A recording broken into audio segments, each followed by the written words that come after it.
ગોળા ફેંક એટલે કે શોર્ટપુટમાં કઈ કઈ બાબતો કરવી અનિવાર્ય છે તેની માહિતી મેળવીએ.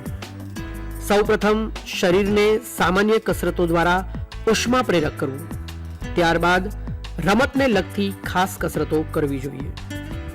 ગોળા ફેંકમાં બળની ખાસ જરૂર પડે છે, તેથી બળની કસરતો કરવી.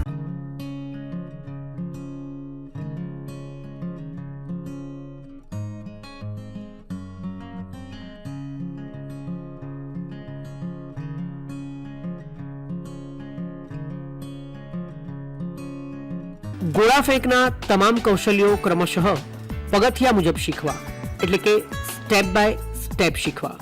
પેરિયોબ્રાઇન એટલે કે ગ્લાઇડ ટેકનિકનું પ્રથમ કૌશલ્ય પકડ. બીજા પ્રકારમાં હાથની ચારેય આંગળીઓ સહેજ ખુલ્લી ગોળાને ફરતી રાખી આમાં પણ અંગૂઠો બાજુ પરથી ટેકો આપે છે.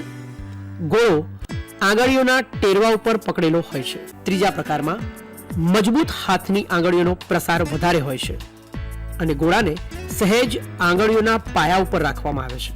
ખાસ કરી નાની આંગળીઓ માટે આ પ્રકાર વધુ ઉપયોગી છે. હવે પેરિયોબ્રાઇન એટલે કે ગ્લાઇડ ટેકનિકનું બીજું કૌશલ્ય ઊભણી એટલે કે સ્ટેન્સ. મજબૂત હાથે ગોળાની પકડ લઈ ફેંકવાની ક્રિયા કરવા માટે વર્તુળમાં ઊભા રહેવાની એટલે કે સ્થાન લેવાની ક્રિયાને ઊભણી કહેવાય છે. જેમાં ડિટેલ્સથી જોઈએ તો, વિસ્તારથી જોઈએ તો, ફેંકનારનો જમણા પગનો પંજો ફેંક દિશાથી વિરુદ્ધ લગભગ 180 અંશના ખૂણે પાછળના અર્ધવર્તુળમાં વર્તુળ રેખાની નજીક મૂકી જમણા પગને ઘૂંટણમાંથી વાળે છે.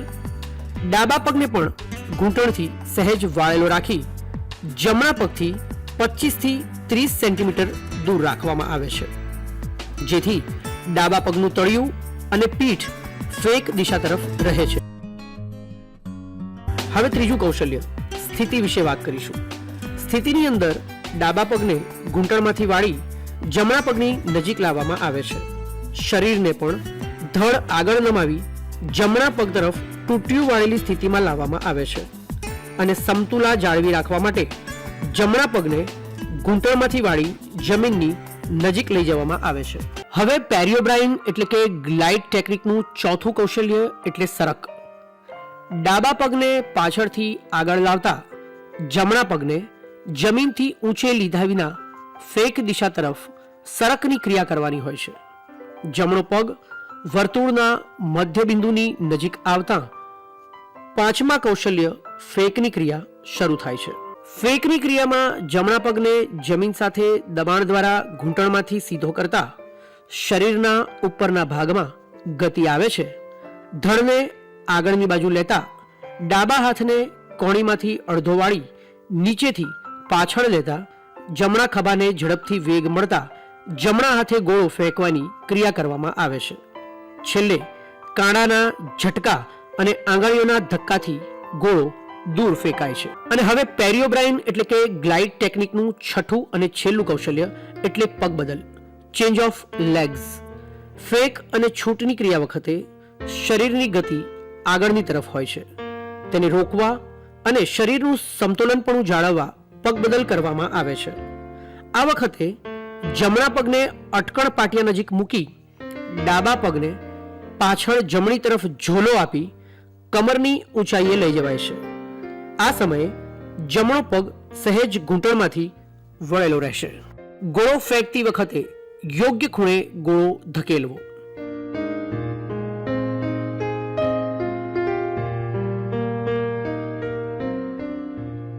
રોટેશન કૌશલ્યમાં સંતુલન જાળવી રાખવું.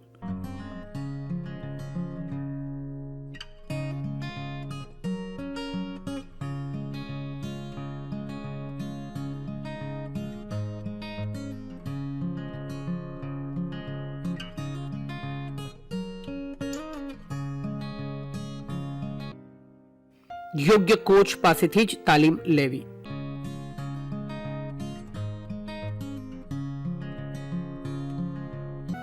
ખેલાડીએ ગોળો ફેંક પ્રદેશમાં પડ્યા પછી જ મેદાન છોડવું.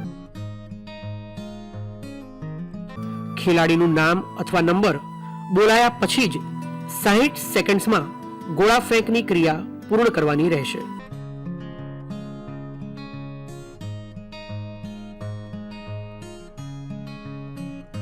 ખેલાડીએ હાથમાં મોજા પહેરવા નહીં. ખેલાડીએ ગોળો પોતાના ખભાની ઉપરથી એક હાથ વડે ધકેલવો.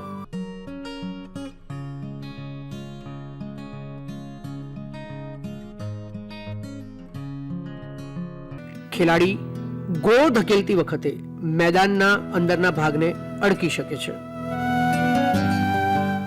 ગોળો નિયત કરેલા પ્રદેશમાં જ પડવો જોઈએ. ગોળા ફેંકની ક્રિયા પૂર્ણ કર્યા બાદ મેદાનમાં પાછળની બાજુએથી જ નીકળવું.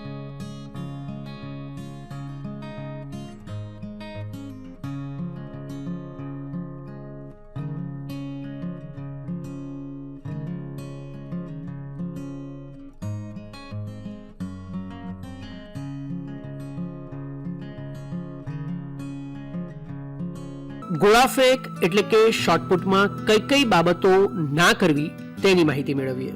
ગોળો ફેંકતી વખતે ખેલાડી લોખંડની રિંગને ઉપરથી સ્પર્શી શકશે નહીં અને ગોળા ફેંકના મેદાનને બહારથી સ્પર્શી શકાશે નહીં.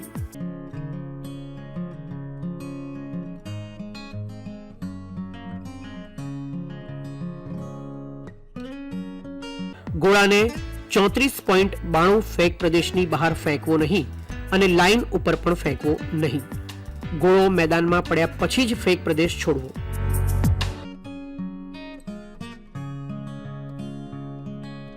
ગોળો ફેંક્યા પછી ફેંક પ્રદેશના આગળના ભાગથી નીકળવું નહીં. બે હાથે ગોળો ફેંકી શકાશે નહીં. ગોળા ફેંક એટલે કે શોટપુટમાં મેડિસિન બોલ દ્વારા કરવામાં આવતી સામાન્ય ઉષ્મા પ્રેરક કસરતોની માહિતી મેળવીએ. Standing torso twist. એકબીજાની પીઠ સામસામે રહે તે રીતે 1 મીટરનું અંતર રાખીને ઊભા રહેવું અને પછી બોલ માત્ર ધડને ફેરવીને જ એકબીજાને આપવો.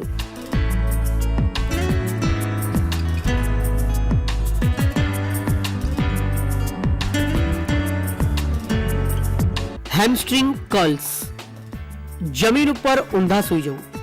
બંને પગની એડી વડે બોલને ઉપરની બાજુએ ધકેલવો. Chest push. બંને પગ ભેગા રાખીને ઊભા રહેવું.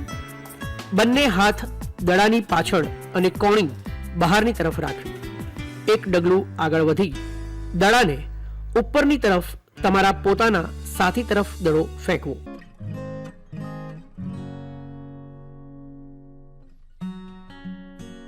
Vertical extensions.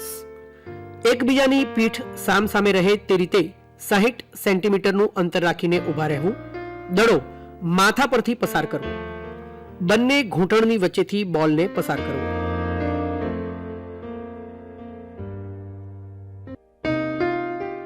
Double leg kicks. પીઠ પર સૂઈ જવું. પગ તમારા સાથીદારને સમાંતર રાખવા. તમારા સાથીદારને 3 મીટર દૂર ઊભા રાખવા જે તમારા પગ તરફ દડો ફેંકશે. વાળેલા ઘૂંટણને છાતીની સમાંતર રાખી દડાને લાત મારવી. તમારા પગ મેદાનને અડકવા ન જોઈએ. વિદ્યાર્થી મિત્રો, ગોળા ફેંક એટલે કે શોર્ટ પુટની રમત આપણે શીખી, જાણી અને માણી. એ જોતા જોતા આપણે એનું મેદાન પણ જોયું. પણ માત્ર જોવાથી શું થાય? ગોળા ફેંકની રમત એ ટ્રેક એન્ડ ફિલ્ડની રમત છે. એમાં કોઈ ટીમ નથી હોતી, પણ દરેક ખેલાડી પોતે એક ટીમ હોય છે. અને જો ગોળા ફેંકની રમત શીખવી હોય તો એના મેદાનના માપ વિશે પણ જાણવું પડે. તો આવો આપણે ગોળા ફેંકના મેદાન વિશે માહિતી મેળવીએ. ગોળા ફેંકના મેદાનના વર્તુળનો વ્યાસ 2.135 મીટર હોય છે. વર્તુળમાં કોઈ પણ પ્રકારની રેખા દોરવામાં આવતી નથી. વર્તુળનો આગળનો તથા પાછળનો અર્ધવર્તુળ નિર્દેશ કરવા માટે વર્તુળની બહાર વ્યાસને 75 સેન્ટીમીટર લાંબી અને 5 સેન્ટીમીટર પહોળી રેખાથી દોરવામાં આવે છે. વર્તુળની અંદરનો પ્રદેશ સપાટ જમીનનો અથવા તો સિમેન્ટ કોન્ક્રીટનો બનાવવામાં આવે છે. વર્તુળની અંદરની સપાટીથી 2 સેન્ટીમીટર ઊંચી રહે તેમ લોખંડની રીંગ 6 સેન્ટીમીટર જાડી અને 7.6 સેન્ટીમીટર ઊંચી વર્તુળની હદ બહાર કાઢવામાં આવે છે. અટકળ પાટિયું લાકડામાંથી બનાવેલું અંદરની ધારમાં ચાપ આકારનું હોય છે. આ પાટિયું 1.22 મીટર લાંબુ, 11.4 સેન્ટીમીટર પહોળું, વચ્ચે બંને છેડાની પહોળાઈ 30 સેન્ટીમીટર તથા 10 સેન્ટીમીટર ઊંચું એટલે કે જાડું હોય છે. તેને સફેદ રંગથી રંગવામાં આવે છે.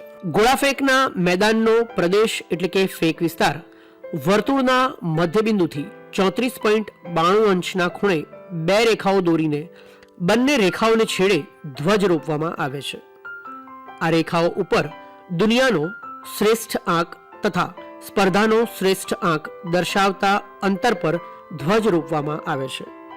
નિયમ ભંગની વાત કરીએ તો મેદાનમાં જો ગોળો ફેંક પ્રદેશની બહાર પડે, ખેલાડી સમતોલનપણું ગુમાવે, કોઈ પણ નિયમનું તે પોતે ઉલ્લંઘન કરે અથવા તો અટકળ પાટિયાથી આગળ પગ જાય તો નિયમ ભંગ કર્યો કહેવાય અને જે તે વિદ્યાર્થી રમતની બહાર થઈ જાય છે. ગોળાફેંકની સ્પર્ધામાં ગોળા લોખંડ અથવા તો પિત્તળના નિયમ અનુસાર હોવા જોઈએ.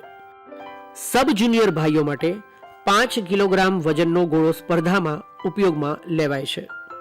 જુનિયર ભાઈઓ માટે 6 કિલોગ્રામ વજનનો ગોળો સ્પર્ધામાં ઉપયોગમાં લેવાય છે. સિનિયર પુરુષો માટે ગોળાનું વજન 7.256 કિલોગ્રામ નક્કી કરવામાં આવ્યું છે.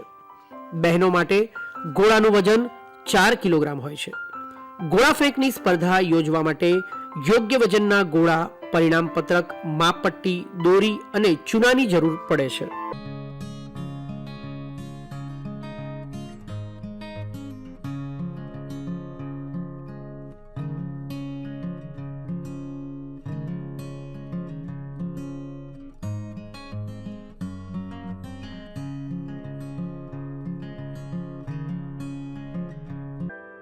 રમતના સામાન્ય નિયમો.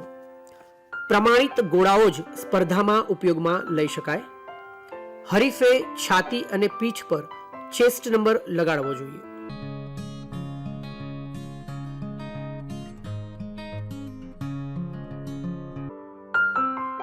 હરીફે 1 મિનિટની અંદર જ ગોળો ફેંકવો પડશે. વધુ સમય લેતા તક નિષ્ફળ જાય છે.